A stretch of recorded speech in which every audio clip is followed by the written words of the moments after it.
మహబూబ్ నగర్ జిల్లా జడ్చర్లలో ఆశా వర్కర్లు ఆందోళన చేపట్టారు. తమ హక్కుల కోసం జాతీయ రహదారిని దిగ్బంధించి నిరసన తెలిపారు. ఉమ్మడి పాలమూరు జిల్లా వ్యాప్తంగా జాతీయ రహదారిపైకి రావడంతో కిలోమీటర్ల మేర ట్రాఫిక్ జామ్ అయింది. గత 3 నెలలుగా జీతాలు రాక ఆశా వర్కర్లు తీవ్ర ఇబ్బందులు పడుతున్నారని, ప్రభుత్వం తమకు కనీస వేతనాలు అమలు చేయాలని డిమాండ్ చేశారు. హైదరాబాద్లో తమ హక్కుల కోసం ప్రజాస్వామ్యబద్ధంగా ధర్నా చేస్తే పోలీసులు నిర్దాక్షిణ్యంగా అరెస్టులు చేశారని మండిపడ్డారు. తమకు న్యాయమైన డిమాండ్ల సాధన కోసం సిఐటియు ఇచ్చిన పిలుపు మేరకు ఉమ్మడి మహబూబ్ నగర్ జిల్లా వ్యాప్తంగా ఉన్న ఆశా వర్కర్లు రహదారిపై బైఠాయించి నిరసన తెలిపారు. వందల సంఖ్యలో ఆశా వర్కర్లు రోడ్డుపైకి రావడంతో పోలీసులు వారిని కంట్రోల్ చేయడంలో విఫలమయ్యారు.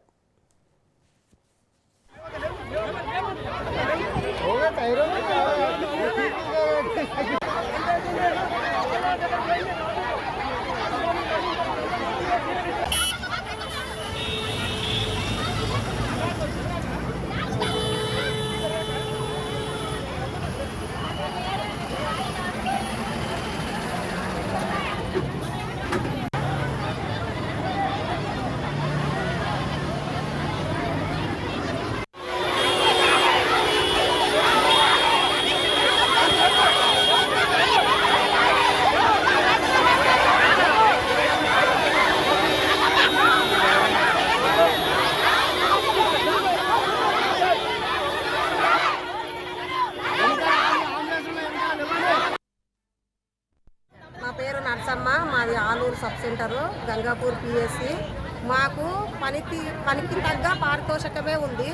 అయితే నెలల ఏఎన్సి ఉంటే మాత్రమే బిల్లు వస్తుంది, డెలివరీ ఉంటే మాత్రమే బిల్లు వస్తుంది, పిఎన్సి ఉంటే మాత్రమే బిల్లు వస్తుంది. ప్రతి దానికి పని చేస్తేనే మాకు బిల్లు వస్తుంది. పనికి తగ్గ పారితోషికమే మాకు ఫిక్స్డ్ వేతనం కావాలి, 18,000 రూపాయలు కావాలని మేము పోరాడుతున్నాం. జనవరి నుంచి మాకు ఇప్పటి వరకు జీతాలు లేవు. మేము ప్రతిరోజు 24 గంటలు పనిచేస్తున్నాం. 24 గంటలు పనిచేస్తున్నప్పుడు ఏం తినాలి? మా ఇంట్లో పిల్లలు ఏం తినాలి? మేమేం తినాలి? మా సంసారం ఎట్లా వెళ్తుంది? 3 నెలల నుంచి జీతాలు లేవు మాకు. 3 నెలల నుంచి జీతాలు లేకుండా ఊరికి ఎత్తి చాకిరి చేస్తున్నాం. మేము ఊరికి ఎత్తి చాకిరి చేస్తున్నప్పుడు ప్రభుత్వం ఎందుకు పట్టించుకుంటలేదు మమ్మల్ని? ప్రతి నెల జీతాలు లేకుంటే వాళ్ళు ఎట్లా తింటారు, ఏం తింటారు, ఏం తిని డ్యూటీలు చేస్తారు అనేది లేదు. మాకు నెలకు ఫిక్స్డ్ వేతనం అనేది లేదు. టీఏడిఎల్ లేవు, లెప్రసీ సర్వే డబ్బులు లేవు, ఏవి లేవు. మేము ఆశ అంటే ఆశలాగానే పనిచేయాలి, మాకు జీతాలు మాత్రం లేవు.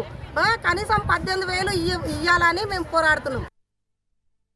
మేము 20 సంవత్సరాల నుండి పనిచేస్తున్నాం, ఆరోగ్య సేవలు అందిస్తున్నాం. ఈ రోజు ప్రజలందరూ ఆరోగ్యంగా బతికే దాంట్లో మేము కీలక పాత్ర పోషిస్తున్నాం. మరి మా సమస్యలు ఎక్కడ చెప్పుకోవాలి? చెప్పుకునే అవకాశం లేకపోతే మేము ఎట్లా బతకాలనేసి కాంగ్రెస్ ప్రభుత్వాన్ని ఈ రోజు ఈ హైవేలలో రాస్తారోకోలు చేసే పరిస్థితిని కల్పించింది మేము కాదు, ప్రభుత్వం యొక్క నిర్బంధంలో నుండి పుట్టిందే ఈ రాస్తారోకో. మాకు ఇందిరా పార్క్ దగ్గర ధర్నా అవకాశం ఇస్తే రాస్తారోకోలు ఉండకపోతుండే. అందుకని ప్రభుత్వం యొక్క పద్ధతి అట్లుంది కాబట్టి మేము రాస్తారోకో చేస్తున్నాం. మేము గొంతమ్మ కోరికలు అడగట్లేదు, కొత్త డిమాండ్లు అడగట్లేదు. ఈ ముఖ్యమంత్రి గారే, ఇప్పుడున్న సీతక్క గారితో పాటు మంత్రులందరూ మేము అసెంబ్లీ ఎన్నికల కంటే ముందు టెంట్లు వేసుకొని పోరాటాలు చేస్తే మా దగ్గరకు వచ్చారు, టెంట్ల కిందకు వచ్చారు, మాతో చట్టాపట్టాలు వేసుకొని పోరాటాలు చేశారు, మాకు మద్దతు తెలియజేశారు. మేము అడుగుతున్న 18,000 ఫిక్స్డ్ వేతనం న్యాయమైన డిమాండ్, ఇంకా తక్కువ అడుగుతున్నారు మీరు అనేసి అన్నారు. మేము పెట్టిన డిమాండ్లన్నీ న్యాయమైనవి అన్నారు. మా కోట్లు వేయండి, గెలిపించండి, మేము గద్దె మీదకి వస్తే 18,000 ఫిక్స్డ్ వేతనం మీకు చేస్తామనేసి హామీ ఇచ్చారు. మరి హామీ ఇచ్చి 2 ఏళ్ళు అయింది. 2 ఏళ్ల నుంచి నీ నోటి నుండి, ముఖ్యమంత్రి గారి నోటి నుండి కానీ, మంత్రుల నోట్ల నుంచి కానీ కనీసం ఆశా వర్కర్లు అనే వాళ్ళు రాష్ట్రంలో ఉన్నారు. మేము పరిష్కారం చేస్తాం, పిలుస్తాం, మాట్లాడతామన్న పాపాన ఈ ప్రభుత్వం మాట్లాడట్లేదు.